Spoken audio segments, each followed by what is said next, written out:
Welcome back to Behind the Curtain. My name is Bowen, and what we're going to jump into today, I'm going to share with you an article that really was the culmination of 2 years of exhaustive investigative journalism by Jeff Gerth, writing for the Columbia Journalism Review, which is produced by the Columbia School of Journalism. And it's a deep dive into the origins and the details behind the Trump-Russia collusion narrative that really consumed and divided Americans during the Trump presidency, and something that I still think we're feeling the effects from years after his presidency.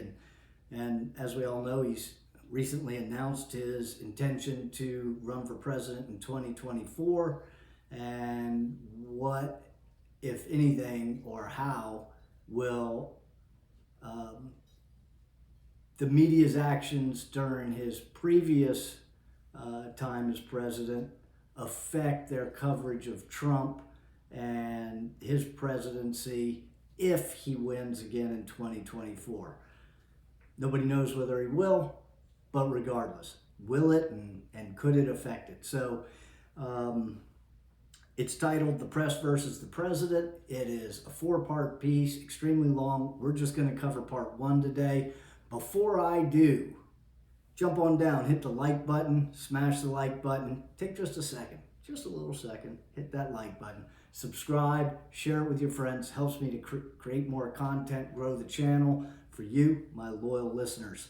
So, part 1, I'm going to kind of give you an overview here, digs into the origins of the Russiagate narrative, digs into how Clinton and her campaign would go about secretly sponsoring and publicly promoting an unsubstantiated conspiracy story or theory that there was some secret alliance between Trump and Russia. Also, we'll get into how the media initially was very reluctant to get involved, and also the FBI's repeated attempts once the media did start to get a little hungry to start publishing on this unverified and uncorroborated evidence. The FBI made repeated attempts to warn the media that much of what they were attempting to publish or suggesting that they would like to publish was based on uncorroborated information, factually incorrect information, was unverified. And some of what I found out about the FBI in this story was really enlightening to me. I have a newfound respect for the FBI. I initially, from everything that I had seen, especially from more right-leaning or conservative voices in the media, was a serious bashing of how the FBI handled it. I think if you felt that way, maybe after hearing what this story says and what this article has to say about how the FBI handled things, you may come to a different conclusion, but that'll be up to you. So Jeff Gerth was the author of this piece, was a lifelong investigative journalist for the New York Times from, I think, 1976 to 2005. In 1999, he won a Pulitzer Prize for his breaking the story on the sale of U.S. satellite technology to China. For those of you that are close to my age, you might remember he also broke the story. You may not know that he broke it, but you'll remember the story about the Chinese scientist in America who stole U.S. Nuclear bomb secrets. And so he's won numerous other awards. He's highly decorated, highly respected journalist, and a very serious individual. I've read a lot of stories about Russiagate. Some of them contain a lot of hyperbole, a lot of over-the-top things. There's a lot of passion, typically, in any article concerning Trump. This is not that. This is a very sober account of and detailed analysis of what the press got right and what they got wrong. He calls a ball, strike a strike. Anything that comes out, as I describe this, anything that comes from me that sort of gets excited or maybe is hyperbolic, that's from me, not from the author. So, and he published this article, this piece on January 30th. It's what his editor at the Columbia Journalism Review, I'm going to refer to them as CJR from here on out. That's too many words, too much of a tongue twister for me. An encyclopedic look at the U.S. media's Trump-Russia coverage. And really, after looking into him, I think that his incentive to conduct this investigation and to publish this piece was that during the Trump presidency, he witnessed a complete erosion of journalistic standards, ethics, morals, in a profession that he loved dearly and spent his life mastering. And so maybe this was kind of a clarion call to action for journalists still there in the field and for newsrooms to take a hard look at the press and their behavior and the relaxation of standards during the Trump presidency, and implore them to abandon their activism on both the right and the left and bring the integrity and the rigorous standards of reporting back to the stories and articles they have published for the American public to consume. So let's jump right in. And by the way, whether you like Trump or despise Trump, I kind of like Trump for his humor.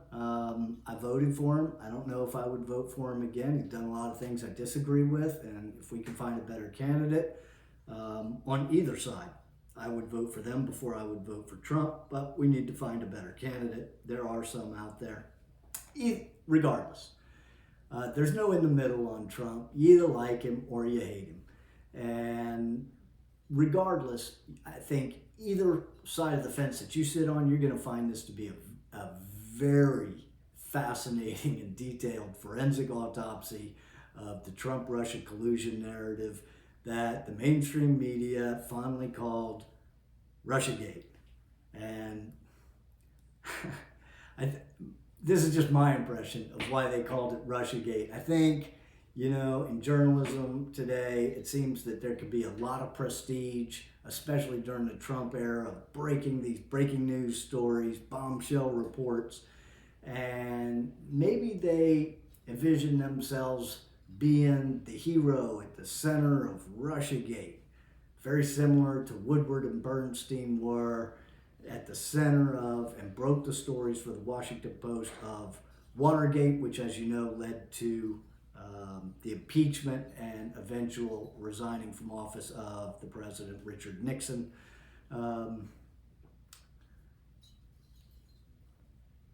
As we all know, this has all been debunked. There will be no heroes for this reporting, but I think that some of that human nature may have slipped in and caused some people to go a little over their top with their enthusiasm for pursuing the Russia collusion narrative. So Jeff Girth writes, at the end of the long inquiry into whether Donald Trump was colluding with Russia came in July 2019 when Robert Mueller III, the special counsel, took 7, sometimes painful hours to essentially say no. Holy shit, Bob Mueller's not going to do it. That's how Dean Baquet, at the time, executive editor at the New York Times, as he described really the moment that he and his audience, viewership, readership, realized that Mueller was not going to pursue an indictment into the president, Donald Trump. And I mean, for anybody that had been paying any real attention and not just consuming media on the right or the left, maybe if you consumed it on the right, you knew that there were a lot of holes in that narrative that probably wouldn't hold up. If you were strictly consuming mainstream media on the left, you were absolutely blown away to discover that he was not going to pursue an indictment.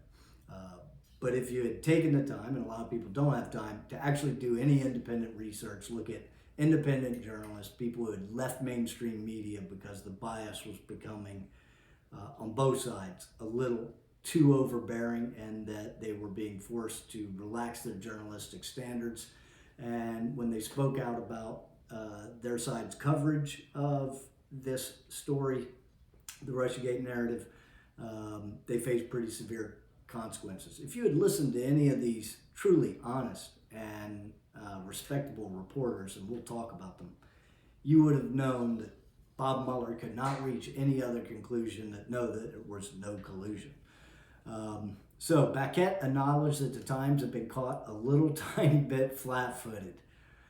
Yeah, by the outcome of Mueller's investigation. I would say that is the understatement of the decade.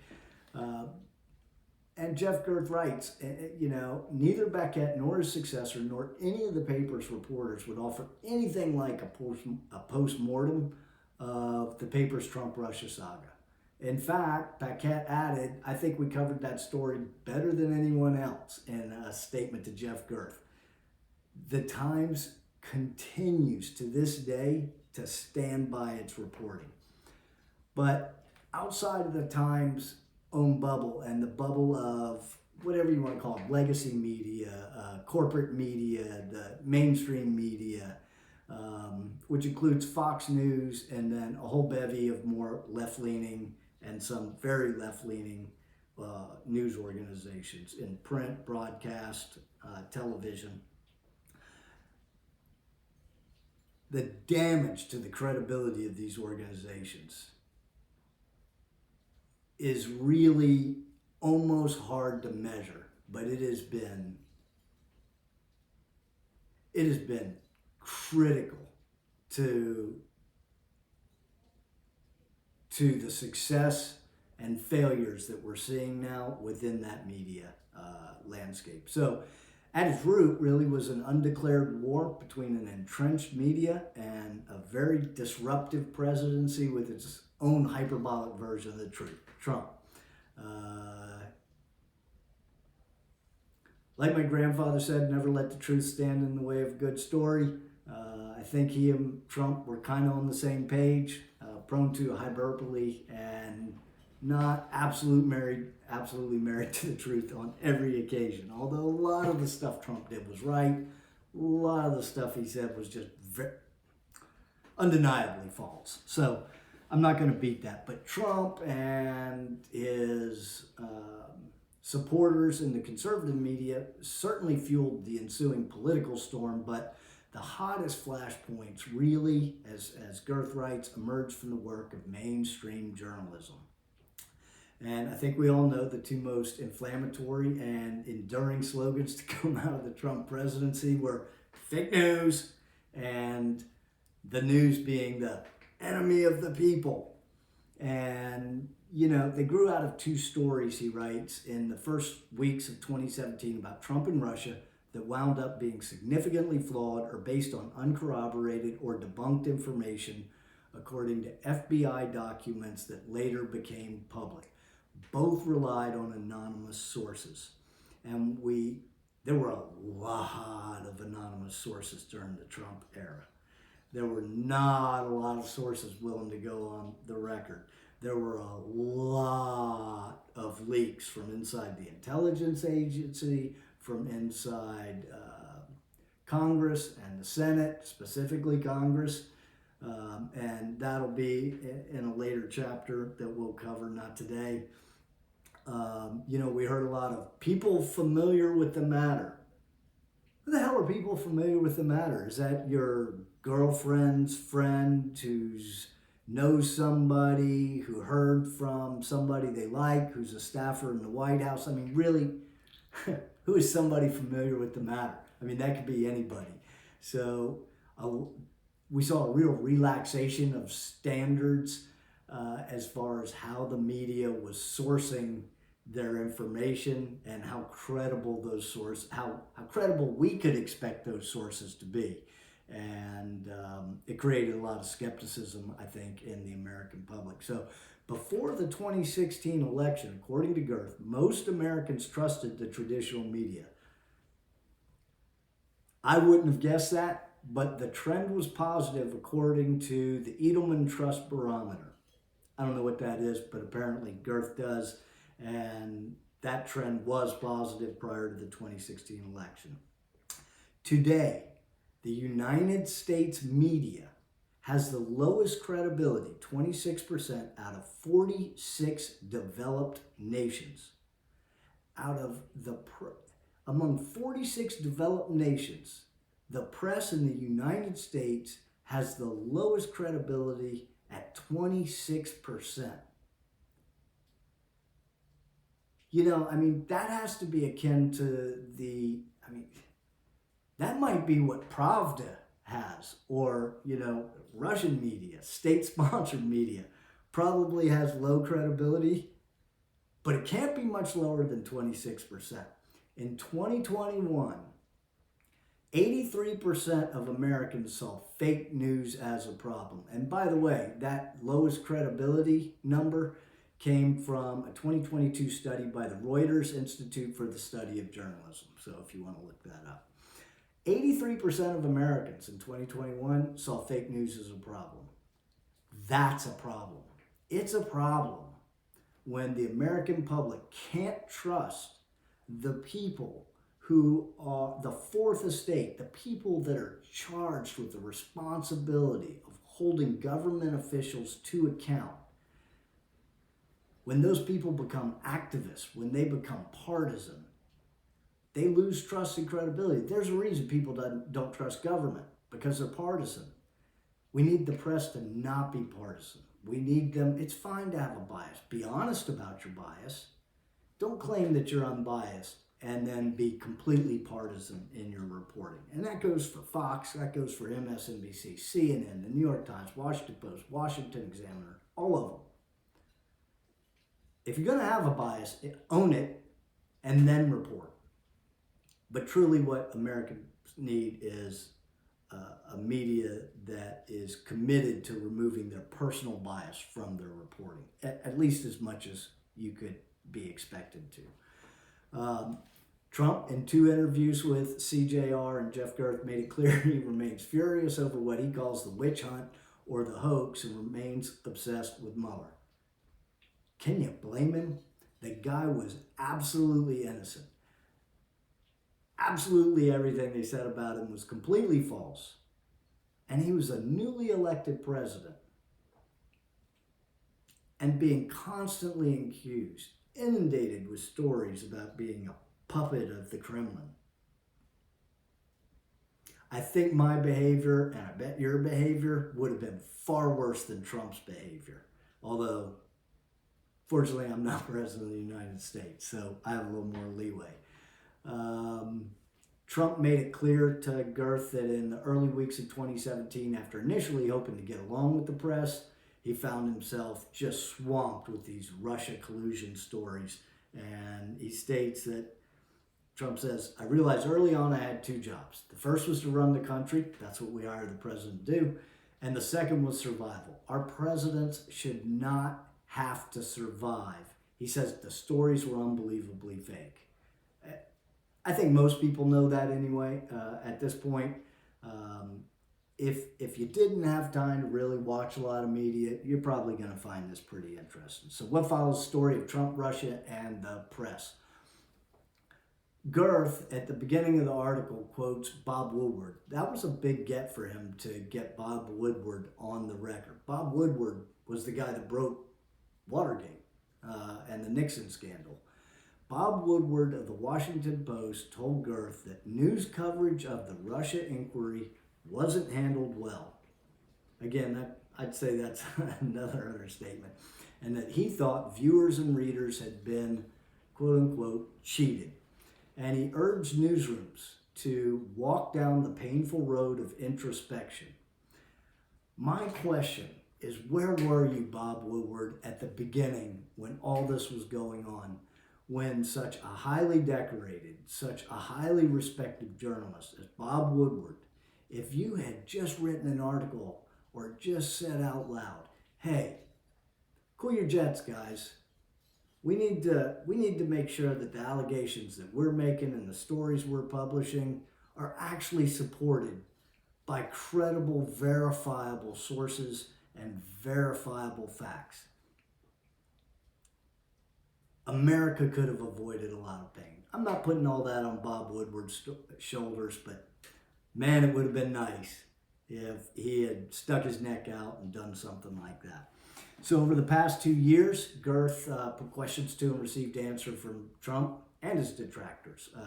Those include Christopher Steele, the author of the so-called dossier financed by Hillary Clinton's campaign, and that's not debated at all. They claim Trump was in the service of the Kremlin. Peter Strzok, the FBI official who opened and led the inquiry into possible collusion between Trump and Russia and Trump's campaign. I will tell you this.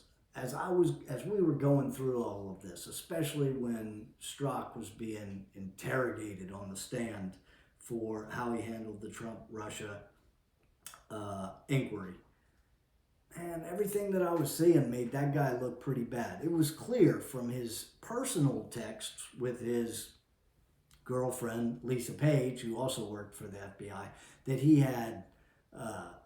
didn't like Trump one damn bit. And if Trump were to drop dead, it wouldn't have caused him any sleeplessness.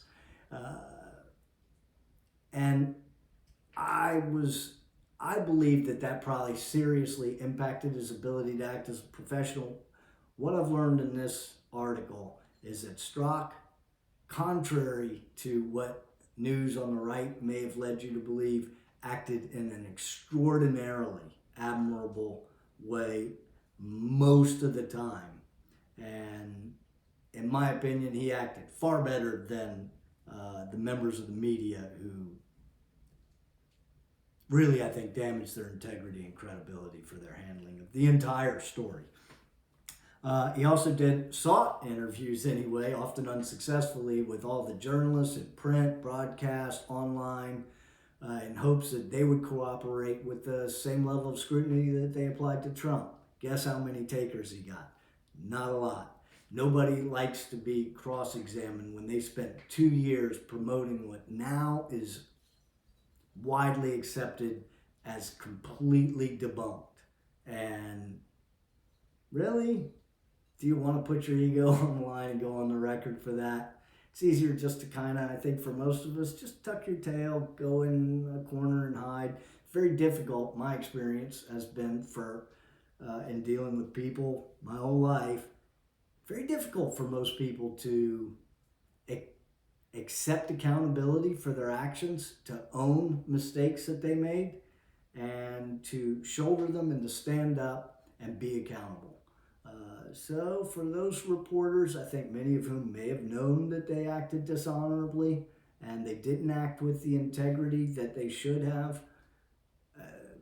they probably didn't want to comment on the record. Girth also poured through countless official documents, court records, books, articles, etc. So he says, so far, very few news organizations have reckoned seriously with what transpired between the press and the presidency during this period. And if they haven't reckoned with this at this point, how is this going to affect their coverage of Trump moving on? I mean, right now, if you listen to the media, they still talk about Trump all the time. How's this going to affect their coverage? Are they going to learn from past mistakes? Or are we going to be subjected to, as Americans, this entire charade all over again if Trump wins the presidency? I think America is tired and would not like to be put through that again. Why has the press failed to look inward? It seems like they speak very condescendingly towards the American public, or at least different demographics in the public and the public sphere. A lot of them seem to have egos such that we know what's best, and so rather than just giving you the facts, we're going to tell you what the facts are as we see them. We'll tell you what to think. Not the facts, but what to think. So, Chapter 1, a narrative takes hold. Trump entered the presidential race on June 16, 2015. In his campaign speech, he offered a rambling analysis of global affairs. He briefly touched on Russia and Vladimir Putin, noting that we have a lot of problems with Russia and really that he wanted to shore up our nuclear arsenal as a deterrence to better deter the Russian leader. Um, okay. Hillary Clinton entered the race. It was she, not Trump, actually, who began her campaign facing scrutiny over her ties to Russia. Weeks earlier, the New York Times had explored and reported on various Clinton-Russia links, including a very lucrative speech by Bill Clinton in Moscow. Don't hold me to the number, but if I recall, it's in the $500,000 range he got for giving a speech in Moscow. Trump or Russia-related donations to the Clinton Family Foundation and Russia-friendly initiatives coming out of the Obama administration while Hillary was Secretary of State. So I don't know what came of all that, but certainly the media was very interested in those connections. But by 2016, as Trump's viability as a political candidate grew, and he made the mistake of voicing admiration for a strong Russian leader, I would say that's not the smartest strategy. But when he did that, Clinton and her campaign at that point decided that they were going to secretly sponsor and publicly promote an unsubstantiated conspiracy theory that there was a secret alliance between Trump and Russia. Now, the media, and I don't know that that's exactly when she did it. Now, the media would eventually play a role in that, but at the beginning they were very skeptical and hesitant to get to publish some of the narratives that were being pushed out of the Clinton campaign. As Trump began to gain traction with voters, it was clear his candidacy was no longer a joke.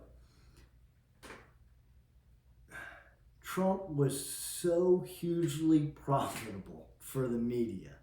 Their readership, viewership grew by the millions. The money was pouring in. Advertisers were throwing money at news organizations. The prestige of journalists were, their names were being made on covering Trump. I think of people like Jim Acosta. I mean, he became a household name in his coverage of Trump. And Trump got an unbelievable amount of free press coverage from the media. And that's a relationship that was kind of symbiotic that lasted throughout his presidency. He made them tons of money when they covered him, and they gave him tons of coverage because they were making money when they did so. That's a bad incentive structure, and maybe we need to look at ways, or the media need to look at ways to institute a better incentive structure if President Trump is elected to office again. Okay, so as Trump began to nail down the GOP nomination in 2016, he gave media more fuel for the fire. He spoke critically about NATO, specifically the disproportionate financial burden that American taxpayers shouldered for defense of NATO. We paid far more than our fair share, far more than we were obligated to, while other countries who we were tasked with defending, who expected us to come to their aid if they were attacked, were far behind in their payments, in their financial share of contributing to the communal defense fund. And I think he was right to call him out on that. He voiced his hope to get along with Putin, which caused a lot of concerns inside the national security world, FBI, CIA, NSA. I believe Obama voiced the same hopes and wants when he came into the office.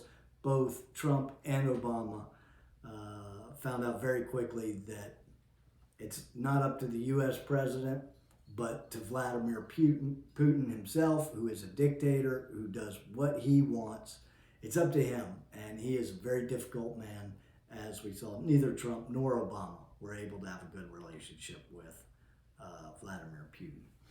So the concerns that started to surface about Trump being a national security issue, which were kind of flimsy. Those would be supercharged by a small group of journalists turned private investigators who had a little firm down on DuPont Circle in Washington, D.C., and that company was called Fusion GPS. They are the ones that originated the now infamous Steele dossier, upon which all of this reporting, the entire conspiracy was predicated.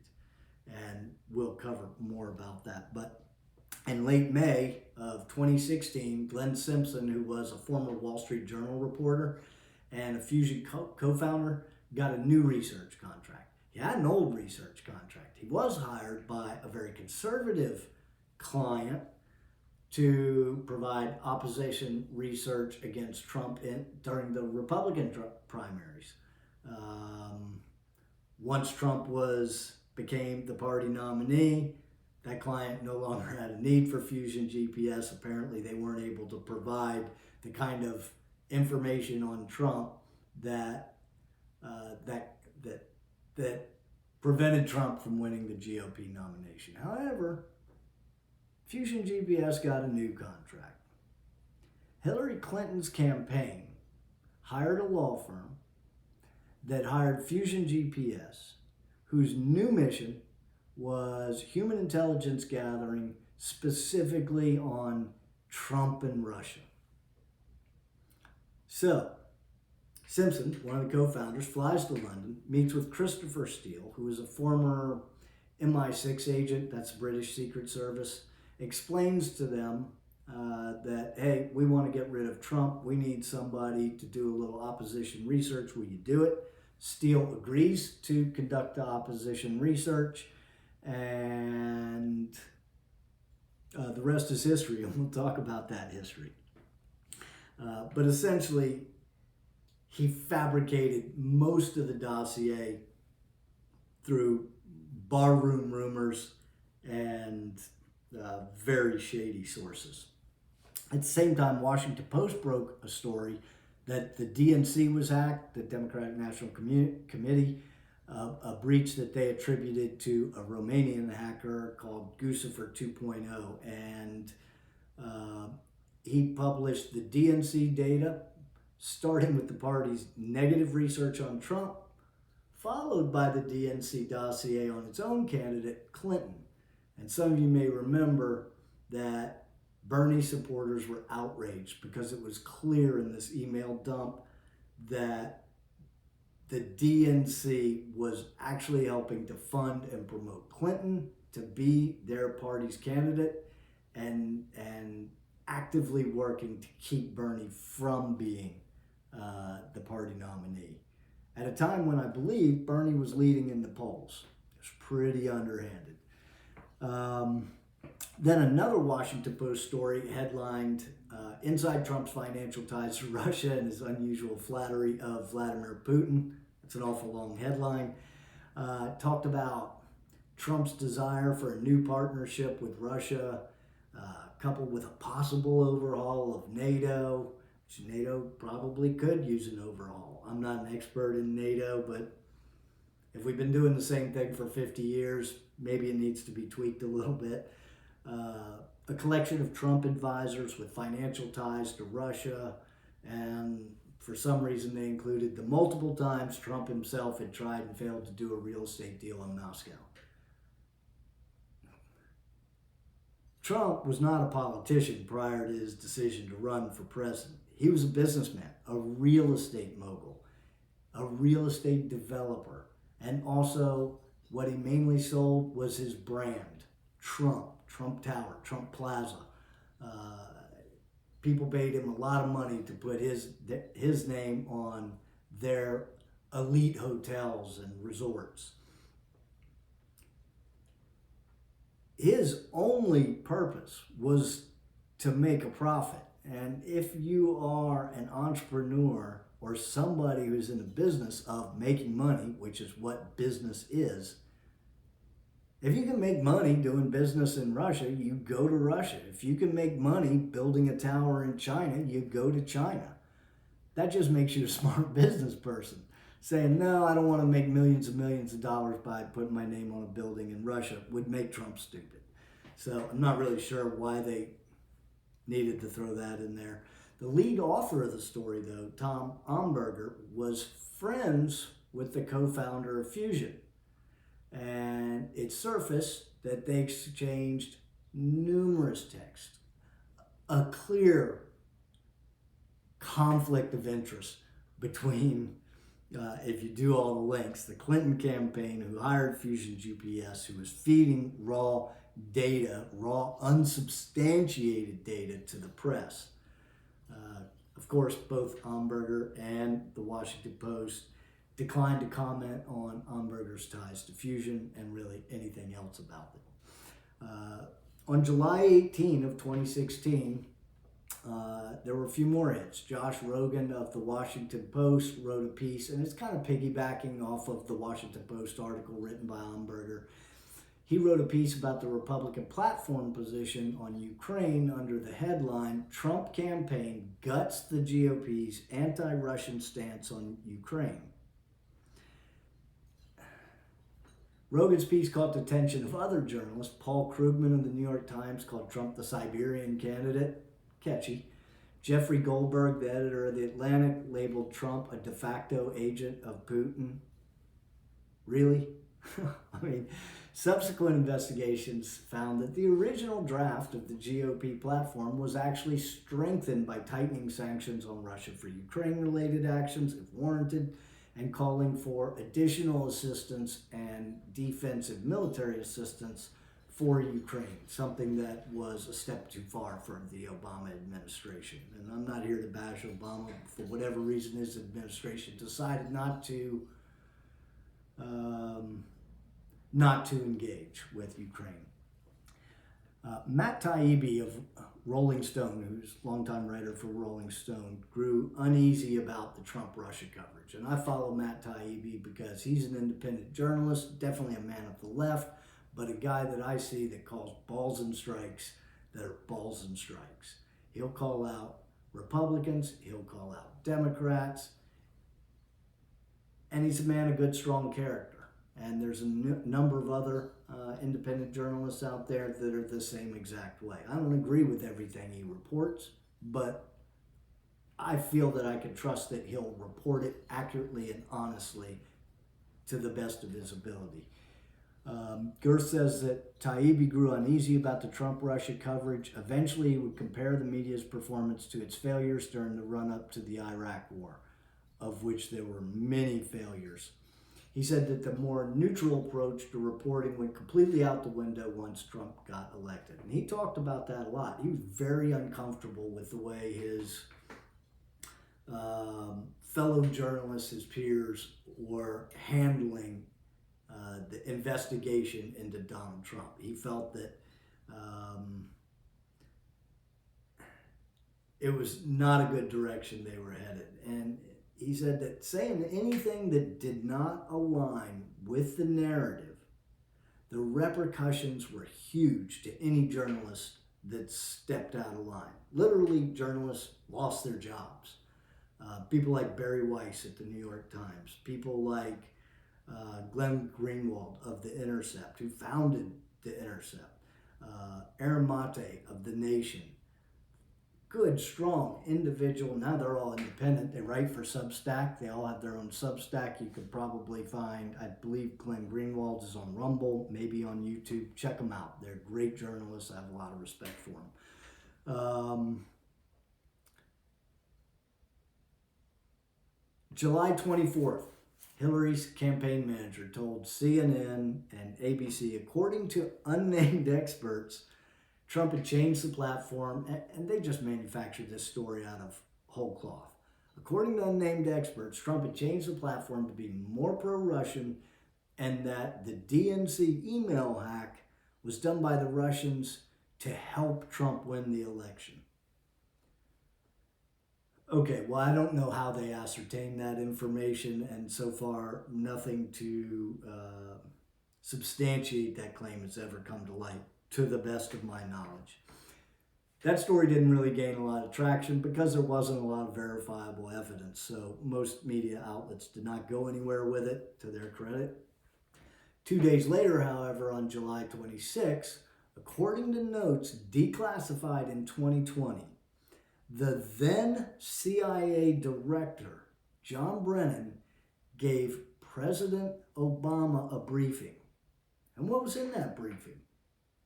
Oh, nothing substantial, just that Hillary Clinton had approved a proposal from one of her foreign policy advisors to vilify Donald Trump by stirring up a scandal claiming interference by Russian security services. This is a political candidate running for President of the United States, willing to publicly push a narrative promoting her primary political opponent in the race as a puppet for Russia. I mean, that's third world, that's banana republic type stuff. I mean, you can say pretty shitty things about a political opponent in America, and that's fine. But accusing your opponent to be in the service of the Kremlin is maybe just a wee bit step too far, just a little bit. You decide for yourself. I think it's a little over the top. So that's what Obama was sitting there with on July 26, 2016, according to the CIA director, John Brennan. Trump wasn't aware of any plan right now to tie him to the Kremlin, and that's when he made his infamous statement to reporters while he's down at Mar-a-Lago, when Hillary's lost emails came up as a topic, and the reporter's question about it. Hey, Russia, if you're listening, I hope you're able to find the 30,000 emails that are missing. I bet he wished he could take that one back. I mean, the firestorm that ensued from that one comment, which was clearly being said sarcastically. Anybody with a sense of humor, even a little bit of a sense of humor, could tell that that was Trump doing funny Trump. Now, if you couldn't see the funny in that, then you're clearly letting either you don't have a sense of humor, or your hatred for Trump is probably just making you unable to see his ability to be funny in certain circumstances, which he clearly was there. He was essentially trolling Hillary Clinton. The news pals. It's a national security issue. And it became the major exhibit over the next several years for those who believe that Trump colluded with Russia. And here's my thoughts. For somebody who's supposedly in collusion with the Kremlin, a puppet of Vladimir Putin, did he really need to ask Russia out loud to find those emails? I would say if you're that close to the Kremlin, don't you have a bat phone? Or maybe some secret wiretap that you could communicate with them instead of advertising it to the entire world that you're a puppet of the Kremlin?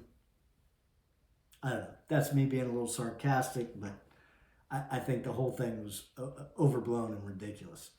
And Girth says, and he interviewed Trump twice, I believe. He said, I asked Trump what he meant, and he said, if you look at the whole tape, this is Trump, it's obvious that it was being said sarcastically, and I said that at the time. And Girth states, hey, I reviewed the tape, and after several minutes of repeated questions about Russia, Trump went into TV entertainment mode, got real playful, and said the leakers would probably be rewarded mightily by the press if they found Clinton's long-lost emails because they contained some beauties. That's Trump being Trump. And it set off a firestorm. I think he tried to backtrack or tweet out some things to clarify that he was joking, but he was just, that wasn't going to help him with the mainstream media. They had now what they needed, the fuel for the fire. In the meantime, Fusion, the firm that Hillary Clinton hired to dig up the dirt, they became involved in another effort to promote another unproven conspiracy theory that Trump's company was involved in back channel communications with a Russian bank called Alpha Bank.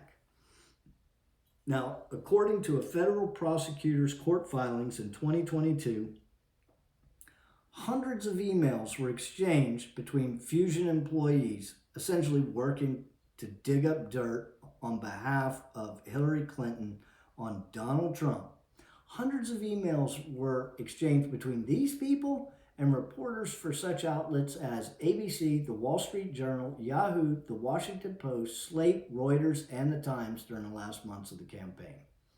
That is one political candidate directly feeding unsubstantiated, unverified information to the press to disparage their political opponent and basically say that they are aligned with our greatest enemy in the world, Russia. Or you can make that argument that maybe that's China now.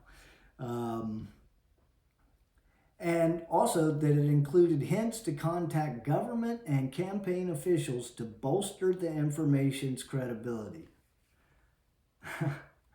So then the lawyer who hired Fusion, Mark Elias, testified in 2022 that in order to maintain the appearance of Fusion GPS not having a conflict of interest, due to the fact that they were hired by the Clinton campaign to do opposition research on Trump, that he, Mark Elias, the lawyer, would brief the Clinton campaign officials about Fusion's findings, and that way, with him as the intermediary, the Fusion founders could write in 2019 that no one from their company had ever met anybody from the Clinton campaign. That may be true, but the Clinton campaign was paying them, and that was their client. So it just feels real creepy. I'll use the word icky. Kind of gross what was going on there. In late August, Nevada Democrat Harry Reid, the Senate Majority Leader at the time, who has since passed away, wrote a letter to FBI Director James Comey stating that questions have been raised about a volunteer foreign policy advisor who had business ties in Russia. And I'll spare you all the boring details there, but essentially that fit the description of a recent unsubstantiated Fusion Steele dossier report. This is the salacious dossier that Christopher Steele produced for Fusion GPS, the dirt on Trump and Russia, about Carter Page. So this fit the description. Carter Page, who was a Trump campaign volunteer at the time, who did have his own business dealings in Russia and previous contacts with Russian officials. However, most media outlets at the time were real skeptical of those allegations. They actually, Amberger, the guy who wrote a story earlier in the Washington Post that I explained to you, told Simpson of Fusion GPS that the Page allegations were found to be bullshit and impossible by the paper's Moscow correspondent, according to court records. So the Washington Post held back, New York Times held back. Most of, I think, the major media organizations felt that there wasn't enough credible evidence to move forward with this story that was being pushed to them. But Yahoo News decided that it was enough evidence for them. They published a story by Michael Iskoff about the allegations, stating a senior law enforcement source said the Page matters were being looked at. That was absolutely true. The FBI was already investigating Steele's dossier. This is how the FBI got a warrant to clandestinely spy on Carter Page and the people with whom he communicated within the Trump campaign in that organization.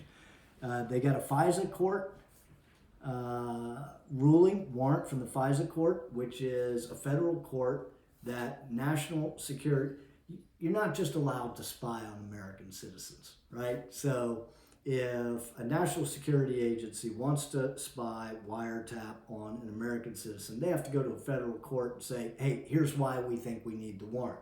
But they're also supposed to provide any exculpatory evidence because there's no defense there for the person they plan to spy on for obvious reasons.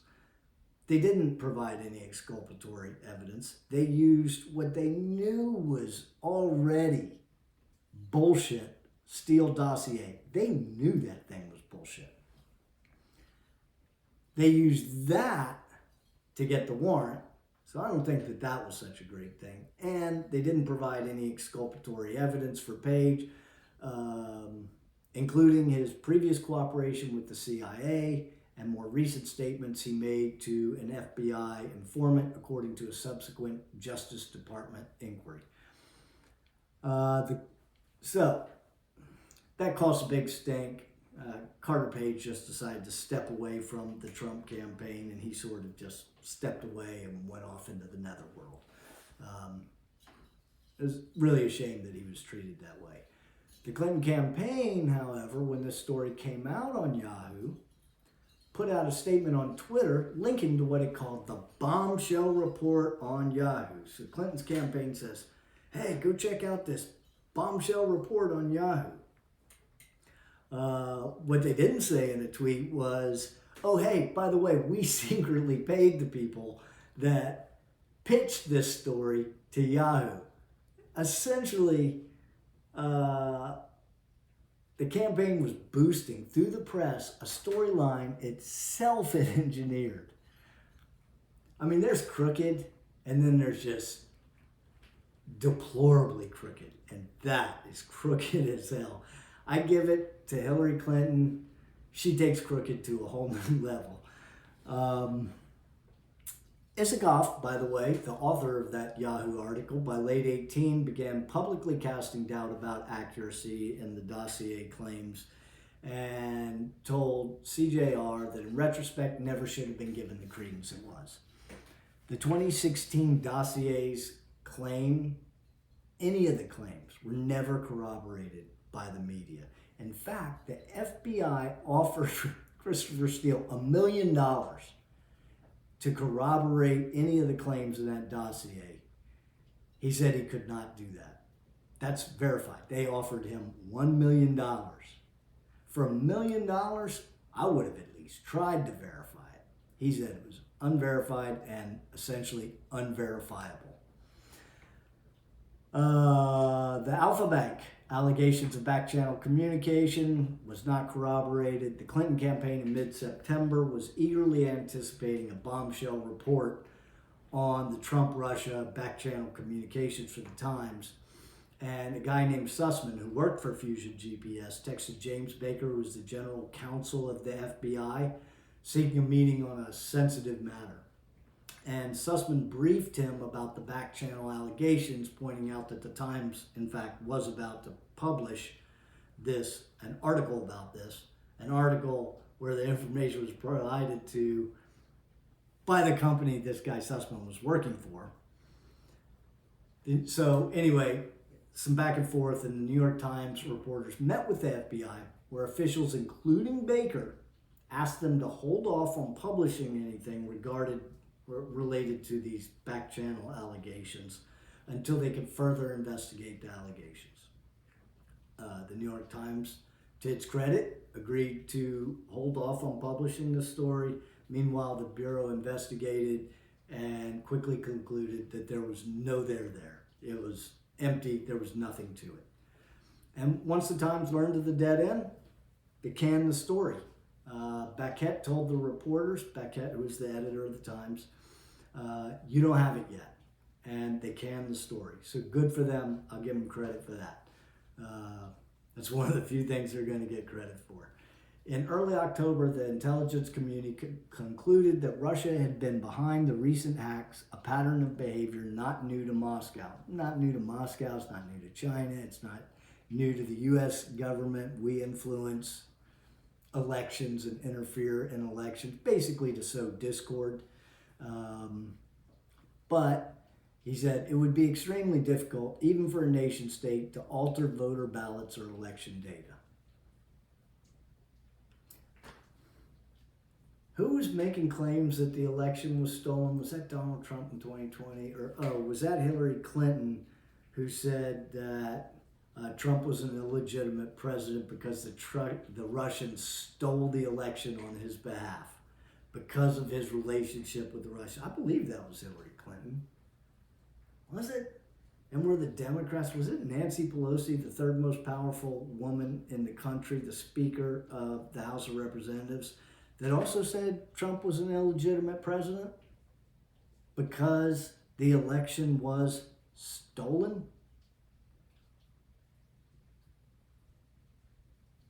But I thought there was never any fraud, that our elections were safe. Good for thee, but not for me. All right, so at the end of October 2016, shortly before the election, the New York Times published this story. The headline read, "Investigating Donald Trump, the FBI sees no clear link to Russia." Well, Hillary Clinton's campaign probably wasn't happy to see that headline, and neither were Fusion's co-founders. That one of them would later call the Times story a journalistic travesty. And I guess he would feel that way because the Times didn't buy the shit he was selling. Because what he was selling was bullshit. So the New York Times, their bullshit detector was accurate on that one. It failed them later, unfortunately. Another story Fusion helped arrange appeared that day too in the left-leaning magazine Mother Jones. It said a veteran spy, referring to Steele, had provided the FBI information about an alleged 5-year Russian operation to cultivate and coordinate with Trump that came from Steele's unverified, now debunked dossier. Within hours, the FBI contacted Steele, who confirmed he had been a source for the article. That he had been the source for the Mother Jones article. Unbelievable how twisted this all gets. Clinton herself was aware of efforts to push the Trump-Russia story to the media, according to court testimony. At the FBI, the FBI's who had debunked the Alpha Bank allegations in texts between each other really appreciated the Times reporting. It made us look like the good guys, that we were on top of our game. And good, they were. So, in wrapping up part one of the investigation, and this is really just the tip of the iceberg, it goes downhill rapidly. As if you were there during the Trump presidency, you know it got pretty dirty and pretty ugly pretty fast. So in December of 2016, shortly after Trump had won the election, but before he took office, President Obama secretly ordered a quick assessment by the intelligence community of Russia's involvement in the election. Instead of the usual group of 17 agencies, however, it was coordinated by the Director of National Intelligence and produced by the National Security Agency, which gathers electronic intercepts between the CIA, FBI, etc., and Peter Strzok, who I mentioned at the beginning, the FBI official running the probe, texted a colleague about the unprecedented wave of leaks. Our sisters have been leaking like mad, and that's a reference to other intelligence agencies like the CIA. Strzok now believes, he told Jeff Gerth and the Columbia Journalism Review, that the leaks originated elsewhere, not from within the intelligence community. I now believe, he told me in a 2022 interview, that it's more likely they came not from the CIA, but from senior levels of the U.S. government or Congress. I think most people on the right are very suspicious of the person in Congress who led the investigation into Trump-Russia collusion, Adam Schiff, who spent so much time on cable news claiming they had everything they needed. Trump was going to be impeached and run out of office. He was going to be indicted for treason. I mean, day in and day out, we heard from that guy. All lies. And probably leaked a lot of information. I don't have those facts, but maybe we'll find those in part 2 of the story. So thanks a lot for watching. I appreciate you. As always, like, comment, subscribe. Love to hear your comments, by the way. That would be real helpful. Any feedback. And I'll see you next time for part 2. Have a great day.